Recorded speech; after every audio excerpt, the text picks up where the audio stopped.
Hi hello welcome to T20 world war.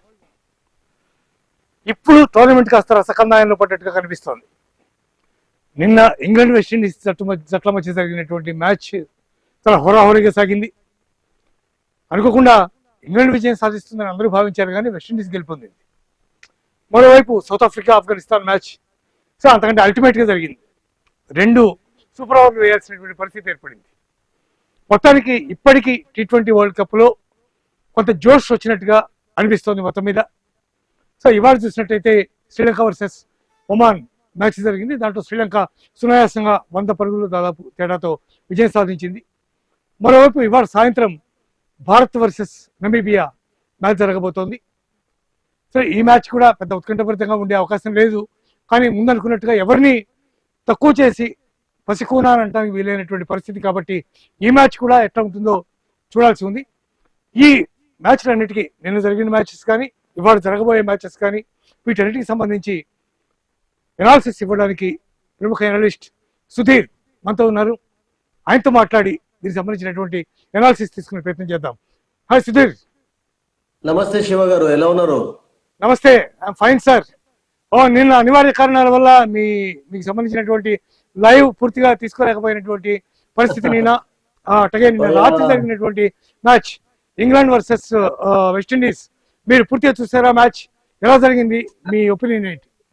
Absolutely అండి. నేను కొంచెం ట్రావెలింగ్ లో ఉంటే ఐ టోల్డ్ యూ యాక్చువల్లీ అదే టైంలో ట్రావెలింగ్ లో ఉన్నాను, బట్ స్టిల్ మేనేజ్ అయితే చేసాము ఒక 20-25 minutes వరకు. Sorry for that inconvenience. Yeah, నిన్న మీరు అన్నట్టుగా చాలా అద్భుతమైనటువంటి మ్యాచెస్ చూసాం Shiva. I think the best day so far actually in the 2020 world cup of 2026. ఎందుకంటే South Africa versus Afghanistan match actually double super over చాలా రేర్ గా చూస్తుంటాం, కపుల్ ఆఫ్ అకేజన్స్ లో మాత్రమే అయింది. అసలు రియల్ గా చెప్పాలంటే మన అందరికీ తెలిసిందే శివ, 2007 లో ఫస్ట్ వరల్డ్ కప్ స్టార్ట్ అయినప్పుడు ఇండియా వర్సెస్ పాకిస్తాన్ కూడా మ్యాచ్ సూపర్ ఓవర్ లోనే డిసైడ్ అయింది. And last year America versus Pakistan match కూడా సూపర్ ఓవర్. సో నిన్న I think one of the matches, even South ఆఫ్రికాకి ఇదేం కొత్త కాదు సూపర్ ఓవర్ లో మ్యాచ్ విక్టరీ సాధించడం అనేది, but it was a fantastic match. Nail biting అంటాం కదా, మీరు చెప్పారు కదా. సో అటువంటి మ్యాచ్ చూసాం మనం. సో చివరికి సౌత్ ఆఫ్రికా గెలవడం అనేది I think south African fans హ్యాపీగా ఉంచా, కానీ బట్ ఆఫ్ఘనిస్తాన్ మాత్రం రియలీ అవకాశాన్ని చేదాల్చుకున్నారు. ఎందుకంటే 3 runs 2 balls, ఒక నో బాల్ ఆల్రెడీ వేశాడు, రబడా స్ట్రగుల్ అవుతున్నాడు. అండ్ కావాల్సింది కొంచెం ప్రజెన్స్ ఆఫ్ మైండ్ అంటారు కదా, అటువంటి సమయాల్లో మీ చేతుల్లో ఎప్పుడైతే వికెట్లు ఉండవు, ఒకటే వికెట్ ఉంటుందో అప్పుడు కొంచెం తెలివిని ఉపయోగించాలి. అంటే అఫ్ కోర్స్ ఆ సిచ్యువేషన్ లో అలాగే జరుగుతుంటుంది, టెన్షన్ ఎలా ఉంటుందో మన అందరికీ తెలిసిందే. బట్ స్టిల్ అదే కదా, ఇప్పుడు గొప్ప ప్లేయర్లకు తర్వాత గొప్ప టీమ్స్ కు వీటిలో తేడా ఏంటంటే ఆ ప్రజెన్స్ అండ్ మైండ్ అనేది ఆఫ్ఘనిస్తాన్ బ్యాటర్స్ లాస్ట్ బ్యాటర్స్ ఉపయోగించుకోలేకపోయారు. అండ్ చివరికి సూపర్ ఓవర్ లో వాళ్ళకు డిఫీట్ తప్పలేదు, సెకండ్ సూపర్ ఓవర్ లో రియల్ గా చెప్పాలంటే. But anyhow Afghanistan very unfortunate, మంచి పర్ఫార్మెన్స్ కనబర్చా కానీ 2 matches లో ఐ థింక్ వాళ్ళకు డిఫీట్ తప్పలేదు. న్యూజిలాండ్ అగెన్స్ట్ ఓడిపోయినారు, సౌత్ ఆఫ్రికా అగెన్స్ట్ ఓడిపోయినారు, 2 main teams అగెన్స్ట్ ఓడిపోయినారు ముఖ్యంగా ఏంటంటే శివ. సో దీంతో ఐ థింక్ వాళ్ళకు కంబ్యాక్ చేసే ఛాన్సెస్ కనబట్టలేదు, బికాస్ వాళ్ళ గ్రూప్ లో ఇప్పుడు ఉన్నటువంటి టీమ్స్ నేను అనుకుంటాను పైన విక్టరీ సాధించా, కానీ వాళ్ళకు ఏదైనా అంటే సౌత్ ఆఫ్రికా ఫర్ ఎగ్జాంపుల్ చిన్న టీములతో ఓడిపోయి, లేకుంటే న్యూజిలాండ్ చిన్న టీములతో ఓడిపోతే తప్ప ఐ థింక్ ఆఫ్ఘనిస్తాన్ కి అయితే ఒక మార్గం కనబట్టలేదు అంటే సూపర్ 8 కు చేరుకోవడానికి.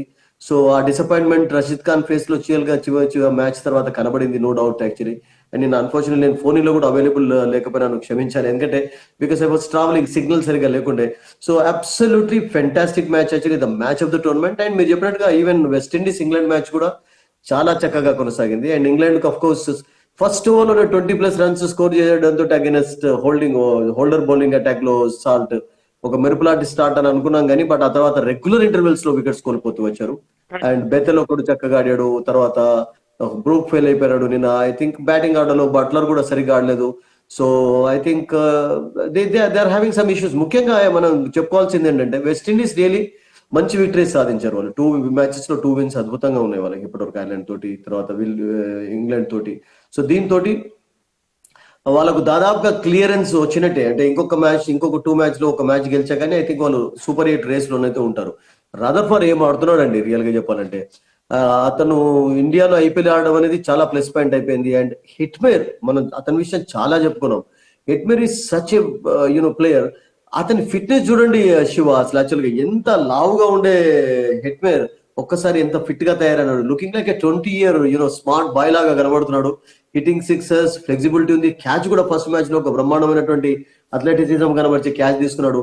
ఐ థింక్ వెస్ట్ ఇండీస్ నేను అనుకుంటాను రియలైజ్ అవుతున్నారు వాళ్ళ యొక్క పాస్ట్ గ్లోరీని మళ్ళీ ఇప్పుడు అంటే మళ్ళీ తెచ్చుకోవాలి అంటే కష్టమే కానీ, బట్ ఈ షార్ట్ ఫార్మాట్ లోనైతే there is a chance for them. Actually twice champions అయినారు కనుక I think they are definitely in the race for Super 8. So it was a good match, no doubt, second match.